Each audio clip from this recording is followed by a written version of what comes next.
my guest in the studio joining me this evening, Jasmine Ashton Lee. Welcome.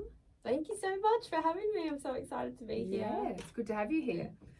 So, tell us about yourself before we get into the hot topics for this evening. Tell us about how you got into all this NLP and all these timeline therapy? Is that what we called it? Yes. There's so all many sorts things of you've beautiful studied. modalities. Well, my story started from humble beginnings. I was born a very sick baby. My mum was a single mum. We were struggling, and I had quite traumatic things happening throughout my life, and then I just basically hit a breaking point after the loss of my mum to cancer and the breakdown of my 7-year relationship.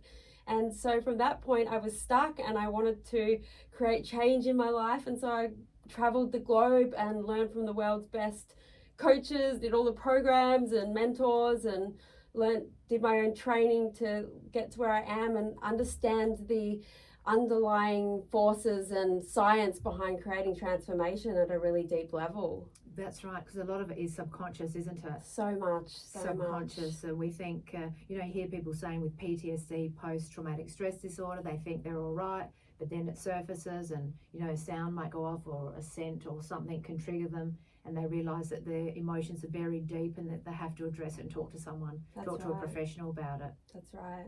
Yeah. So it's good when we can get to that point where we say, okay, let's learn, let's grow, let's try to get through this. Yes, that is really what it takes. It takes a decision to, how I've been up until now, is that really serving me? And is that who I want to be moving forward for the rest of my life? And we can use our pain to drive us by making that decision. And no, I don't want to be that anymore. And that can really push us to create new results and go after change for ourselves.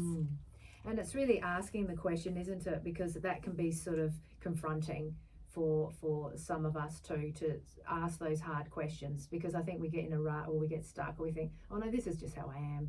Just what am I going to do? I can't change it. But it's good to ask those questions at certain points. Don't they say every 7 years or something we change as people, and we have to sort of look in the mirror, so to speak, and say, where's my life at? Where do I want to go?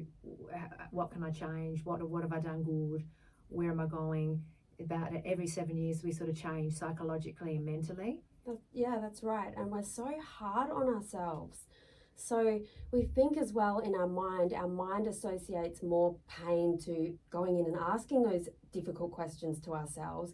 But in fact, if we look really honestly, we can see that if we move into the future continuing the way we are, it's going to be a lot more pain that way. So when we can make that shift and realize that it's going to be a little bit uncomfortable now, but that's going to end because you will break through it, and that's what allows you to connect with more pleasure in the future and create the change. Exactly. Yeah. Now, did you recently do a talk in front of a group of people? I saw something, I think it was on social media, that you did a talk. Was it on your Facebook page? You did a talk in front of people? Well, I've just finished one of my group training programs, I do speaking events as well. Right. So unless I saw the photo, I wouldn't be able to say exactly which one it was. But I've just finished my program. It probably was my program. Yeah. So what's that program?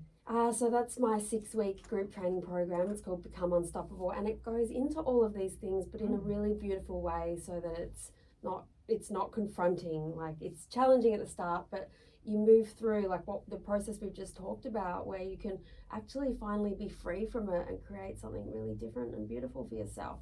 Move forward feeling unstoppable and free and happy and all of those beautiful things. Now, is that for men and women, or is it it's like for women? That course, women, yes, okay. So how many in a group thing? Let's say. That's online, so I do that with women all over the globe. Oh, so interesting. Oh, they all join on. Yes, at once via Zoom, and there's online modules you can go in and watch that give you that fundamental, strong foundation to create change. But then the live sessions with me are transformational. That's when we do all of the special processes that create that change at a subconscious level. So everyone can hear what other people are saying, and they share it on a group forum. Mostly it's me guiding everyone through it, and then if there's any questions or anyone's stuck, then I do live coaching in the group training.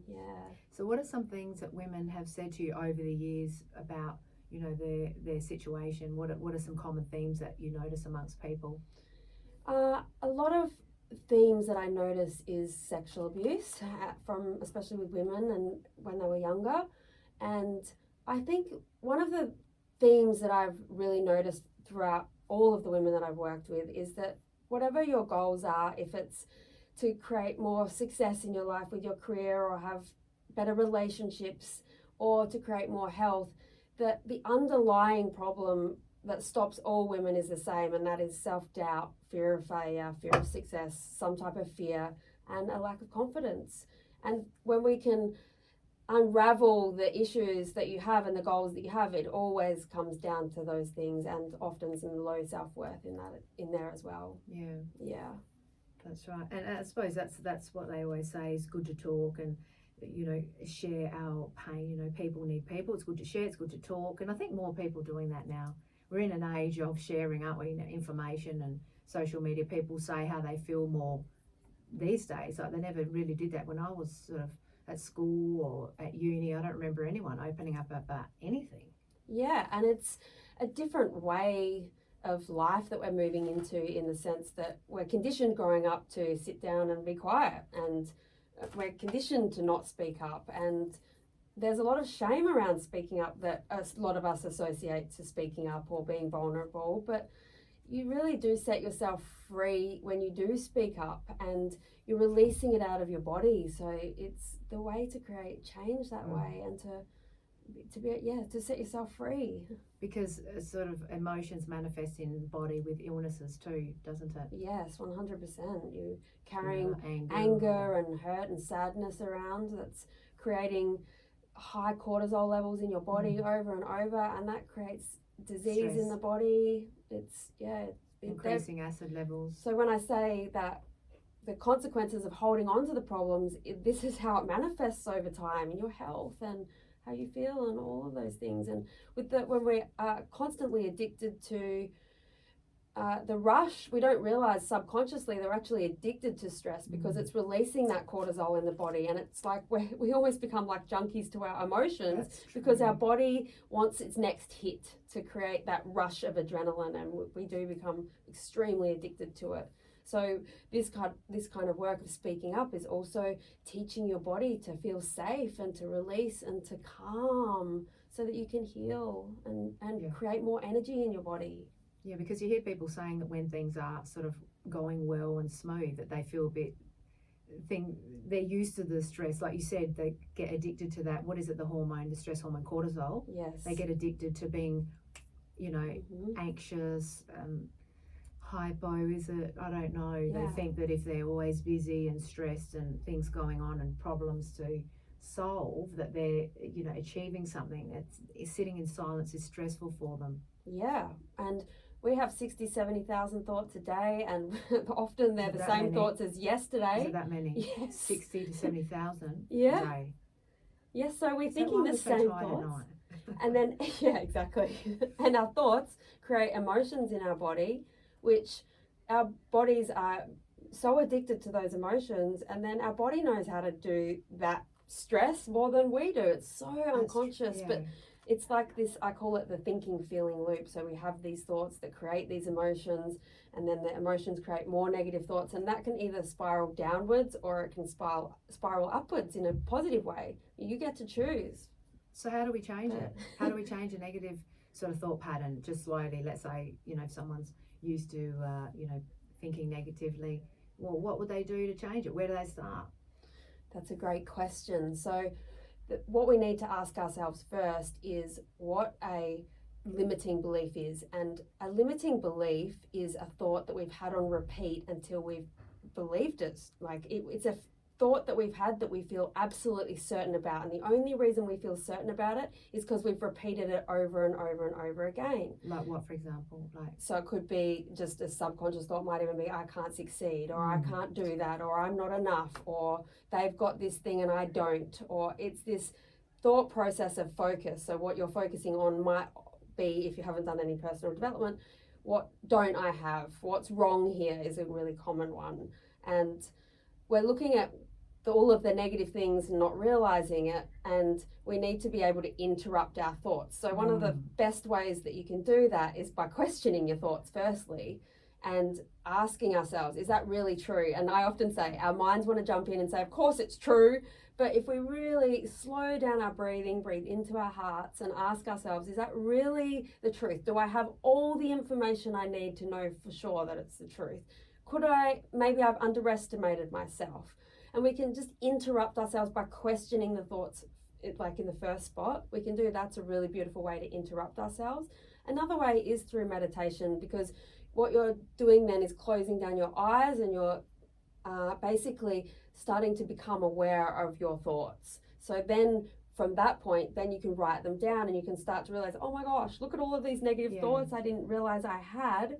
And then you can make a new decision and list out some new ones. And then the way that you would start to install them, I guess, is by interrupting your thoughts and no, that's not the truth. That's just my old BS belief. And now I'm going to take this new belief on, and in repetition with the new thoughts. If you think about how much you repeat the negative thoughts, but if you actually consciously choose a new thought and repeat that just as much, then over time you'll embody that new thought. Creates a new neural pathway in our brain, new wiring. I think they say that the brain can change.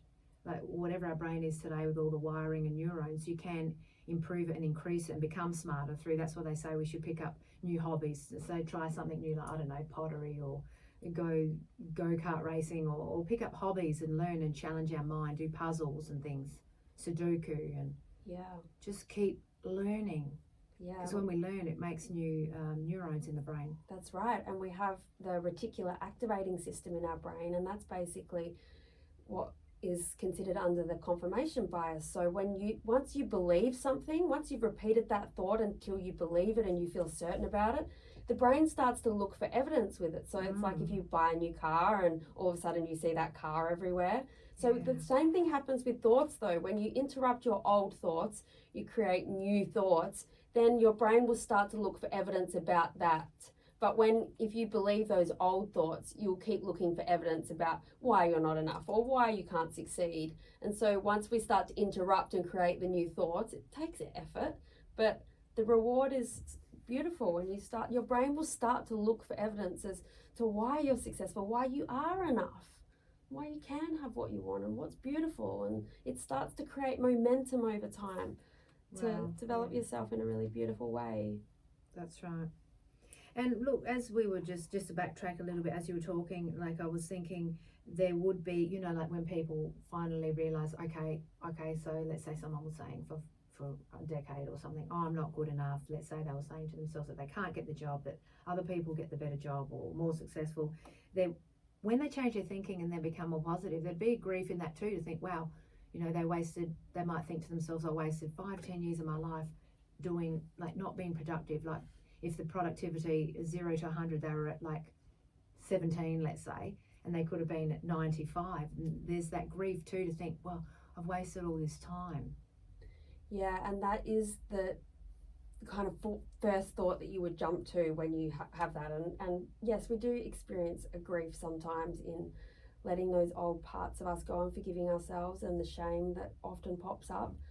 But when we can be really kind to ourselves about it, and when we start to shift with that positive mindset, we can actually always find a gift if we look.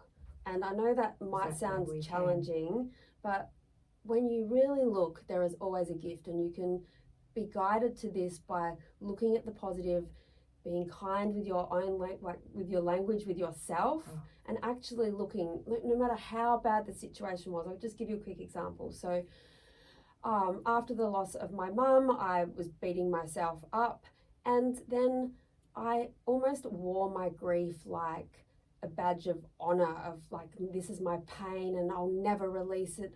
This is how much, a representation of how much I love my mum, but it kept me stuck in the grief. So if I look at starting to be kind to myself and I just started in a really easy place, which was, I'm so grateful for those 35 years that I was blessed to have with her. I'm grateful for the relationship we had.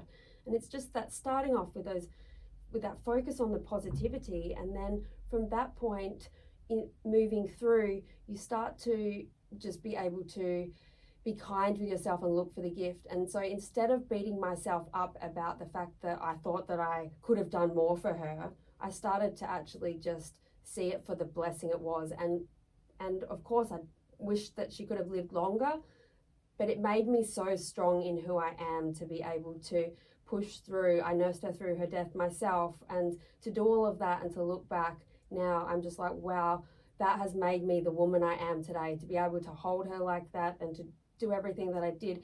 And trust me, it didn't start that way. That was me going through the process of looking for what's positive, looking for the gift. And now I just feel thankful to myself, proud of myself, and blessed for every moment I had with her. So that's really what it looks like to be in a negative place. I could have done more, I should have done more. And that's natural to do that. I think everyone does that. Yeah. You hear people say that. It's a very common human thing to do. Yeah. And that's just with all of our thoughts, that it's the law of the universe. Everything has equal positive and negative, but we stay stuck in depression or anxiety when we're focusing too much on the negative. And there's always an equal positive. Yeah. And sometimes if you need help to find what that is, then reach out to someone who can help you and speak up about it. But it's always available to you. Yeah. That's right. Yeah. Okay. Is there, what else? Just looking at the time, we've got a few minutes left. Is there anything else How many we need minutes have to cover? Let's say we'll say about 3 minutes. We've got about 3 minutes. So how can people contact you? Let's start there. Oh, they can jump on my Instagram page, Facebook, or my website. But my social media is all under Jasmine Ashton Lee, and my website is Abundant Health and Energy, all one word.com. And so you can, and my social medias are under those names as well: LinkedIn, Instagram, Facebook. You can connect with me on any of those platforms, and I offer a lot of free value and support and positivity.